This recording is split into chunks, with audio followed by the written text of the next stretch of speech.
Hello, welcome back to my new vlog. അപ്പോൾ എല്ലാവരും സുഖമായിട്ടിരിക്കുന്നല്ലോ അല്ലേ?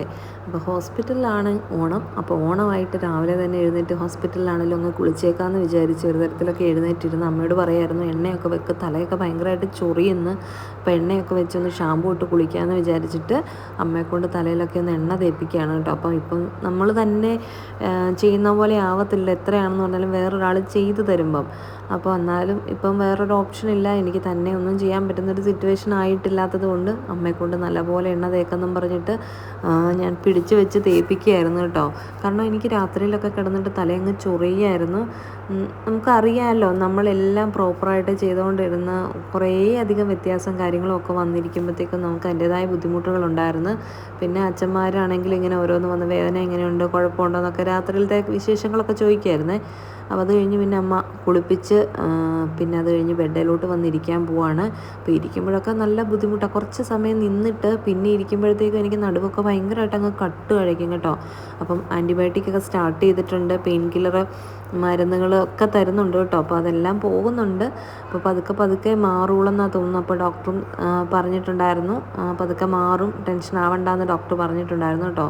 അങ്ങനെ ബെഡിലേക്ക് എന്നെ കൊണ്ട് ഇരിക്കുമ്പോഴാണെങ്കിൽ എനിക്ക് ബാക്ക് സപ്പോർട്ടില്ലാതെ ഇങ്ങനെ ഇരിക്കാൻ ബുദ്ധിമുട്ടാണ്. അപ്പോൾ ഞാൻ അതുകൊണ്ടാണ് കൈ അങ്ങനെ വെച്ചിരിക്കുന്നത്.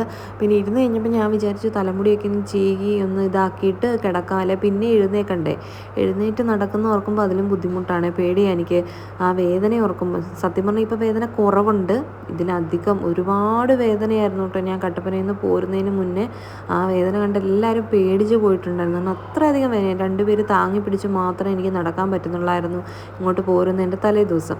ഹോസ്പിറ്റലിൽ വരുന്നൊക്കെ ചെയ്യുമ്പം അതിൻ്റേതായ വ്യത്യാസങ്ങളുണ്ട്. പക്ഷേങ്കിൽ കുറച്ച് നേരം നിന്ന് കഴിയുമ്പോഴത്തേക്കും നടുവൊക്കെ ഭയങ്കരമായിട്ട് അങ്ങ് കട്ട് കഴിക്കും. പിന്നെ മുടിയൊക്കെ ആണെങ്കിൽ മൊത്തം പൊഴിഞ്ഞു പോയി കേട്ടോ, ഒന്നുമില്ല ഇപ്പം. ഏകദേശം 1 മാസമാവുന്നു ഹോസ്പിറ്റലുമായിട്ട് ഇങ്ങനെ നമ്മൾ പോകാനായിട്ട് തുടങ്ങിയിട്ട്. കഴിഞ്ഞ മാസം 1-ാം തീയതിയാണ് നമ്മൾ ബാംഗ്ലൂരിൽ നിന്ന് പോന്നിട്ടുണ്ടായിരുന്നത്. 3-ാം തീയതി അഡ്മിറ്റായി, 4-ാം തീയതി ആയിരുന്നു കേട്ടോ സർജറി. അങ്ങനെ ഏകദേശം ഇപ്പോൾ 1 മാസം ആകാറാവുന്നു. അപ്പോൾ ഞാൻ ഒരു തരത്തിലൊന്ന് കിടന്നിട്ടുണ്ട് കേട്ടോ. കിടന്നൊന്ന് സ്ട്രെയിറ്റായിട്ട് കിടന്നൊരു 10 മിനിറ്റ് സമയത്തേക്ക് എനിക്ക് നല്ല വേദനയായിരിക്കും. അത് കഴിയുമ്പോൾ പിന്നെ വേദന മാറിയിട്ട് പിന്നെ ഞാൻ എഴുന്നേൽക്കുന്നിടം വരെ എനിക്ക് വേദനയില്ല കേട്ടോ, കട്ടിലേ കിടക്കുമ്പോൾ. അത് കഴിഞ്ഞ് എഴുന്നേറ്റ് കഴിയുമ്പോഴാണ് പിന്നെയും വേദന. അപ്പോൾ പാത്തു ഇതുവരെ എഴുന്നേറ്റിട്ടില്ല, നല്ല ഉറക്കമാണ്. തനു നേരത്തെ എഴുന്നേറ്റ് ബ്രഷൊക്കെ ചെയ്ത് പാലൊക്കെ കുടിച്ചിട്ടുണ്ടായിരുന്നു കേട്ടോ. അപ്പോൾ തനുവിനെ കുളിപ്പിക്കാമെന്നും പറഞ്ഞാണ് അമ്മ നിൽക്കുന്നത്.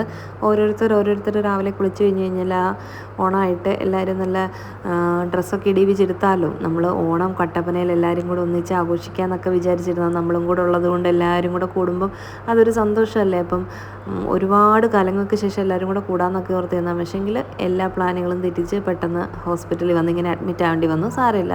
പിന്നെ അമ്മ തനുവിനെ കുളിപ്പിക്കാൻ പോയിട്ടുണ്ടായിരുന്നു. അപ്പോൾ ആ സമയത്ത് അച്ഛൻ എനിക്ക് ദോശ വായിൽ വെച്ച് തരുമായിരുന്നു കേട്ടോ. അപ്പോഴേക്കും അമ്മ ഇതാ തനുവിനെ കുളിപ്പിച്ചിട്ടൊക്കെ വന്നു. പിന്നെ ഡ്രസ്സൊക്കെ മാറ്റാനായിട്ടൊക്കെ ആരെങ്കിലുമൊക്കെ പിടിക്കണം, എന്നാലേ നടക്കത്തുള്ളൂ കേട്ടോ, അല്ലാണ്ട് അവൾ സമ്മതിക്കത്തില്ല. അങ്ങനെ ഡ്രസ്സൊക്കെ മാറ്റി കഴിഞ്ഞപ്പോഴത്തേക്ക് ഇതാ അപ്പൂപ്പനെ ഇരുന്ന് കൊഞ്ചിക്കുകയാണ്. അപ്പൂപ്പനെ കൊഞ്ചിക്കുന്നതൊക്കെ അവൾക്ക് ഭയങ്കര ഇഷ്ടം. അപ്പൂപ്പനെ നല്ല എല്ലാവരോടും അങ്ങനെയാണ്.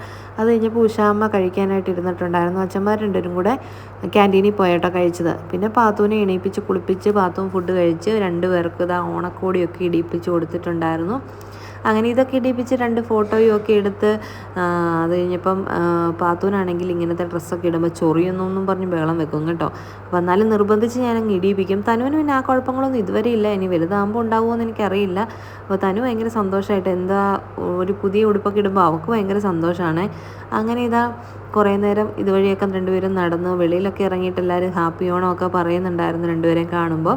പിന്നെ നമ്മുടെ ഫോളോവേഴ്സായിട്ടുള്ള കുറച്ച് പേരൊക്കെ അവിടെ ഇവിടെയൊക്കെ കിടക്കുന്നുണ്ടെന്ന് അച്ഛനും പിള്ളേരും ഒക്കെ ഇങ്ങനെ വന്ന് പറയും നമ്മളെ കാണുമ്പോഴത്തേക്കും. പിന്നെ രാത്രിയിലൊന്നും എനിക്ക് ഉറക്കം ശരിയാവുന്നേ ഇല്ല കേട്ടോ. അതുകൊണ്ട് ഇങ്ങനെ ഉറങ്ങാനായിട്ടൊക്കെ നോക്കിക്കൊണ്ടിരിക്കുകയായിരുന്നു. പകലാണെങ്കിലും അതെ, പിള്ളേരുടെ സൗണ്ടൊക്കെ ആകുമ്പോഴത്തേക്കും നമുക്ക് തനു ഉറങ്ങുന്ന സമയത്ത് മാത്രമാണ് നമുക്കൊന്ന് ഉറങ്ങാൻ പറ്റുന്നത്. അങ്ങനെ പിന്നെ അത് കഴിഞ്ഞ് അവരെല്ലാവരും കൂടെ ഒന്ന് വെളിയിലോട്ട് പോയിട്ടുണ്ടായിരുന്നു കേട്ടോ. ഇവിടെ എല്ലായിടത്തും അത്തപ്പൂ ഒക്കെ ഇട്ടിട്ടുണ്ട്, അതൊക്കെ കാണാൻ വേണ്ടിയിട്ട്. അപ്പോൾ പാത്തുമാണ് കേട്ടോ പോയിട്ട് വീഡിയോ ഒക്കെ എടുത്തുകൊണ്ട് വന്നിട്ടുണ്ടായിരുന്നത്. ഇത് മെയിൻ എൻട്രൻസിൽ ഇട്ടേക്കുന്ന അത്തപ്പൂവാണ് കേട്ടോ, വലിയ അത്തപ്പൂവാണ്. ഇതൊക്കെ ഞാൻ വീഡിയോ അവൾ എടുത്തുകൊണ്ട് വന്ന് കണ്ടപ്പോഴാണ് ഞാനും ഇതൊക്കെ കാണുന്നത്. അങ്ങനെ അതെല്ലാം പോയി വീഡിയോ എടുത്തു. പിന്നെ ഇവർ കുറേ ഫോട്ടോസും ഒക്കെ എടുത്തിട്ടുണ്ടായിരുന്നു. അച്ഛനും അമ്മയും തനുവും പാത്തുവും കൂടെ കേട്ടോ താഴോട്ട് പോയിട്ടുണ്ടായിരുന്നത്. അങ്ങനെ തനു ആണെങ്കിൽ വലിയ ഹാപ്പി ആയിട്ട് ഇങ്ങനെ ഇരിക്കുക, ഇതെന്താ സംഭവം എന്നൊക്കെ ഇങ്ങനെ നോക്കിക്കൊണ്ടിരിക്കുക. അവൾ ആദ്യമായിട്ടല്ലേ കാണുന്നത്. കഴിഞ്ഞ വട്ടം നമ്മൾ അത്തപ്പൂട്ടപ്പോൾ അവൾ വളരെ കുഞ്ഞായിരുന്നു, അവൾക്ക് അതൊന്നും ഓർമ്മ കാണത്തില്ല. അങ്ങനെ അവർ താഴെ പോയി വന്നു കഴിഞ്ഞപ്പോഴത്തേക്കും നമ്മൾ ഫുഡ് പറഞ്ഞിട്ടുണ്ടായിരുന്നു, സദ്യ പറഞ്ഞിട്ടുണ്ടായിരുന്നു. എല്ലാ കൂട്ടവും പായസവും ഒക്കെ കൂട്ടിയിട്ട് അത് നമുക്ക് ഇവിടെ തന്നെ കൊണ്ടു തരും കേട്ടോ. അപ്പോൾ അതിൻ്റെ കൂട്ടത്തിൽ കിട്ടിയ പാൽപ്പായസം പാത്തു വരുന്നു കുടിക്കുവാണേ. നല്ല പായസമായിരുന്നു എന്നും പറഞ്ഞ് അവളത് കുടിച്ചിട്ടുണ്ടായിരുന്നു. അപ്പോഴേക്കും തനു നല്ലപോലെ ക്ഷീണിച്ച് കിടന്നുറങ്ങി. അച്ഛൻ കൊണ്ടു നടന്ന് ഉറക്കി കൊണ്ടുവന്ന് കിടത്തി. പിന്നെ അമ്മ എനിക്ക് ചോറ് വാരി തരുവാണ്. എനിക്ക് തന്നെ വാരി കഴിക്കാൻ പറ്റാത്തത് എൻ്റെ കൈ, നമ്മൾ കഴിക്കുന്ന കൈ മടക്കുന്നിടത്ത് തന്നെയാണ് ക്യാനുല ഇട്ടേക്കുന്നത്. അപ്പോൾ അത് മടങ്ങുമ്പം അതിൻ്റെ നീഡിൽ എൻ്റെ കയ്യിലോട്ട് കുത്തി കയറും കേട്ടോ. അപ്പോൾ അതുകൊണ്ട് കൈ മടക്കാൻ പറ്റാത്തത് കൊണ്ട് അമ്മ എനിക്ക് വാരി തന്നു. അങ്ങനെ ഞാൻ ചോറുണ്ണുന്നുണ്ടായിരുന്നു. അത് കഴിഞ്ഞപ്പോഴത്തേക്കും അച്ഛന്മാർ കഴിക്കാനിരുന്നു. അവർ കഴിച്ചു കഴിഞ്ഞപ്പോൾ പിന്നെ അമ്മമാരും കഴിച്ചിട്ടുണ്ടായിരുന്നു. ഇത് ഓണം കഴിഞ്ഞിട്ടുള്ള വീഡിയോ ആണ്. അപ്പോൾ ഡോക്ടർ 2-3 ദിവസം ലീവ് ആയിരിക്കും എന്നായിരുന്നു ആദ്യം പറഞ്ഞത്. പക്ഷേങ്കിൽ നമ്മൾ അഡ്മിറ്റായി പിറ്റേ ദിവസം ഡോക്ടർ വന്നു. ഓണത്തിൻ്റെ അന്ന് ലീവായിരുന്നെങ്കിലും ഡോക്ടർ വിളിച്ച് വിവരം അന്വേഷിച്ച് എങ്ങനെയുണ്ടെന്ന്. പിറ്റേ ദിവസം ആണെങ്കിലും ഡോക്ടർ ഓടി വന്നിട്ടുണ്ടായിരുന്നു. അപ്പം നമ്മൾ ഓർക്കാപ്പുറത്താണല്ലോ ഇങ്ങനെ അഡ്മിറ്റ് ആയിട്ടുണ്ടായിരുന്നത്. അപ്പം ഡോക്ടറും അത്രത്തോളം ഉത്തരവാദിത്വത്തോടെ നമ്മളോട് പെരുമാറുമ്പം സത്യം പറഞ്ഞാൽ എനിക്ക് ആ ടെൻഷനൊന്നും ഇല്ല കേട്ടോ. ഇങ്ങനെ വേദനയായതും ഇങ്ങനെ നടക്കുന്നതും ഒക്കെ റെഡിയാവുമെന്ന് ഡോക്ടറുടെ ആ ഒരു സപ്പോർട്ട് വരുമ്പോഴത്തേക്കും നമുക്ക് ആ ഒരു ടെൻഷനൊന്നും ഇല്ല. അത്രത്തോളം ഇതായിട്ടാണ് ഡോക്ടർ നമ്മുടെ അടുത്ത് നിൽക്കുന്നത് കേട്ടോ.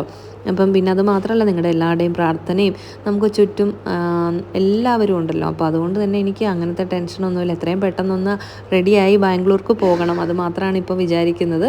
അങ്ങനെ ഡോക്ടർ വന്ന് കണ്ട് കുഴപ്പമൊന്നുമില്ല, പതുക്കെ റെഡി ആയിക്കോളും, ടെൻഷൻ ആവേണ്ട, ആൻറ്റിബയോട്ടിക്കൊക്കെ പോട്ടെ, നമുക്ക് നോക്കാം എന്നാണ് കേട്ടോ ഡോക്ടർ പറഞ്ഞിട്ടുള്ളത്. പിന്നെ MRI നോക്കിയിട്ടും എക്സ്റേ എടുത്തിട്ടും ഒന്നും വേറെ കുഴപ്പങ്ങളൊന്നുമില്ല. അപ്പോൾ അതുകൊണ്ട് തന്നെ നമ്മൾ എത്രയും പെട്ടെന്ന് റെഡിയാവുമെന്ന് വിചാരിക്കുന്നു.